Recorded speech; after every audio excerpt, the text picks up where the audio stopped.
This is a video to help answer, in a visual manner, the two most commonly asked questions we get asked. What is the difference between stenciled concrete and stamped concrete, and what makes stenciling better?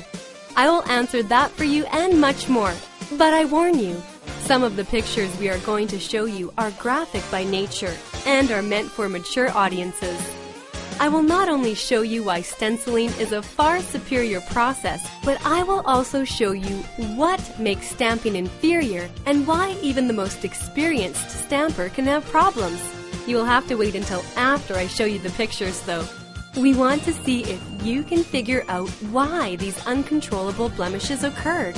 Now, while some stamping contractors can avoid some of these scenarios I'm going to show you some of the time, I will show you it is impossible for them to avoid these issues all of the time, on all jobs. No matter what your contractor tells you, this can happen to them. In fact, it has happened to them, and at one point or another, it will happen again. The question is, will it happen on your job? When we, as a business, are talking about this topic, we are speaking from experience. Not only were we in the stamping business for over 5 years, we have been in the stamping repair business for 6 years now, which makes us more than qualified on both ends of the decorative concrete spectrum. There is, however, a very specific reason why we got out of the stamping business, and it is not because it wasn't lucrative, but because it was very unpredictable by its nature. Now, don't get us wrong. There are qualified stamped concrete contractors that take the necessary precautions and have the tools and knowledge to minimize these bad scenarios.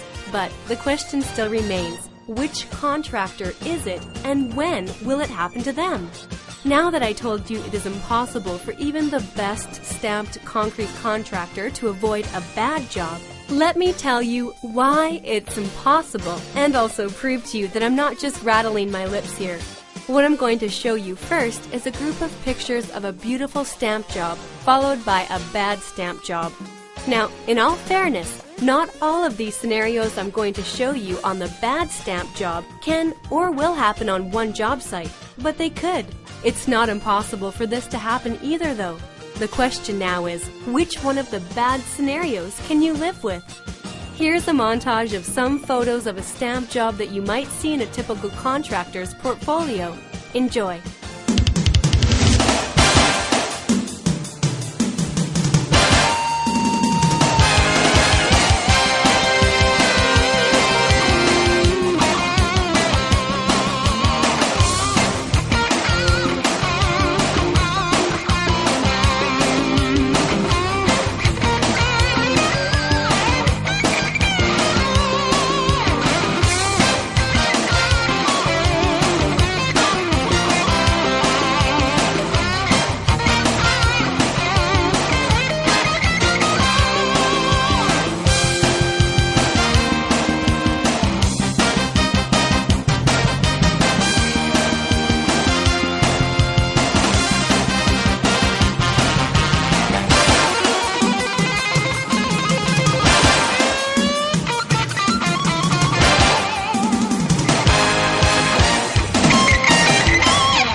Now, those were some pretty pictures in the montage we just showed you, and I hope you enjoyed them. Unfortunately, I can't say that about the next set of pictures of bad stamping scenarios you are about to see. The following is not for the squeamish or faint of heart. If this is you, please turn your head now, as these pictures we are about to show you is what could happen to you should you decide to go the stamped concrete route. Here it is.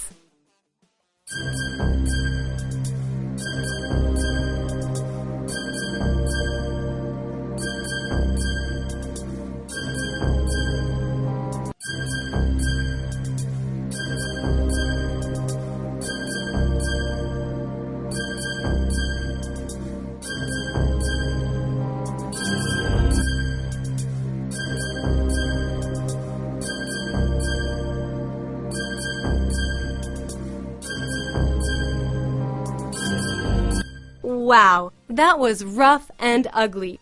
If you need to excuse yourself to go catch your breath or get something to drink, we understand. That was both pathetic and disturbing. Now, ask yourself these questions. Do I want to look at these blemishes every single day? Can I sleep at night knowing these flaws are there? Do I want to try to argue with a contractor about these issues? Do I want to pay my hard-earned money for a job that looks like this? If you answered no to any of these, then stamped concrete is not the answer for you. Period. Now, I'm going to come clean about a little trick I pulled on you. Earlier I said, now in all fairness, not all of the scenarios I'm going to show you on the bad stamp job can or will happen on one job site. The sad fact is that all of these horrible pictures are from one job site, with the exception of the footprints. I'm sorry, but it is true, and that could have been you. Here are some of the unavoidable facts about stamped concrete and why it could go bad on any job, and also why it could go bad on yours. 1. Some contractors bite off more than they can chew. 2. Some contractors do not have the manpower to handle the scope of the work they take on. 3. Sometimes they get caught in bad weather, which could be either rain, wind, or high temperatures. 4. They get a hot load of concrete. 5. They had inconsistent colors mixed at dispatch. Or worse, all of the above. This bad job could have happened to you. Be glad we are saving you from the future headaches and misery of a bad stamp job. Here is something that we did not point out in the picture that makes another huge difference between stamping and stenciled concrete, and that is the texture. While stamping has multiple patterns to choose from, it still only has one texture. With stenciled concrete, you have many textures to choose from.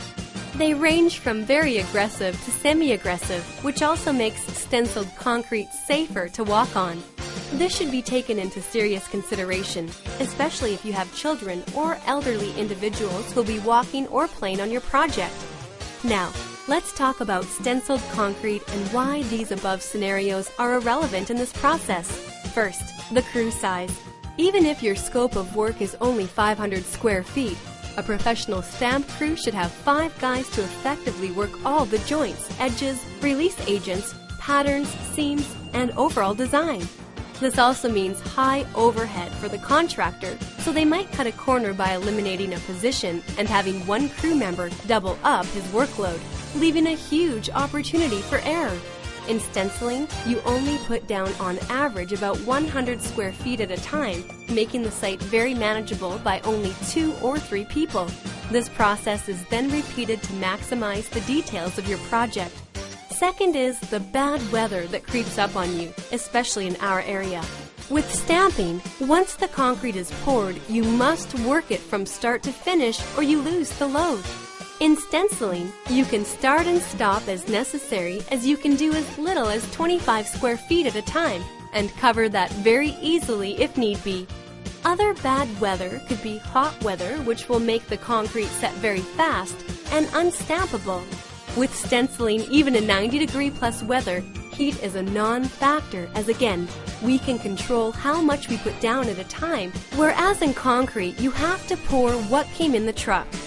Third, the hot load, which simply means the concrete has been sitting longer than it should have in the truck, or the temperature outside is hot, or worse, both. The concrete could sit too long in a truck for multiple reasons, such as the driver getting lost coming to the job site, or the driver was stuck in traffic. These are both unavoidable scenarios, and they could happen to you. With stenciled concrete, we are not pouring the concrete. We are going over the existing concrete. So, even if your concrete was aesthetically poor, we will be going over it, ridding all of the blemishes. The last scenario in our example is a bad color mix. This is when 2 loads do not have the same ratio of color added to the concrete, and one pour will inevitably be darker than the other. Even worse, this will typically be right on a joint line, making it more noticeable. With stenciled concrete, we mix our batches on site every time. We also add our second and third colors to highlight the job itself, giving you a more natural look. The bottom line is this: stenciled concrete is better because it is much more predictable in its final outcome. The crew size, weather, concrete mixes, and only one available texture and stamping are, in my opinion, too risky when spending your hard-earned money. These are all bad scenarios that could happen to you and are sometimes unavoidable. At the end of this video, I will show you a chart to show you some other things to take into serious consideration when choosing between stamping and stenciled concrete. Now that you're educated as to the differences between stamping and stenciling, and you have seen what could happen to you, and you're ready to make an informed and intelligent decision, let me show you a few other recognizable names that have made the same informed decision to use our proven techniques and products.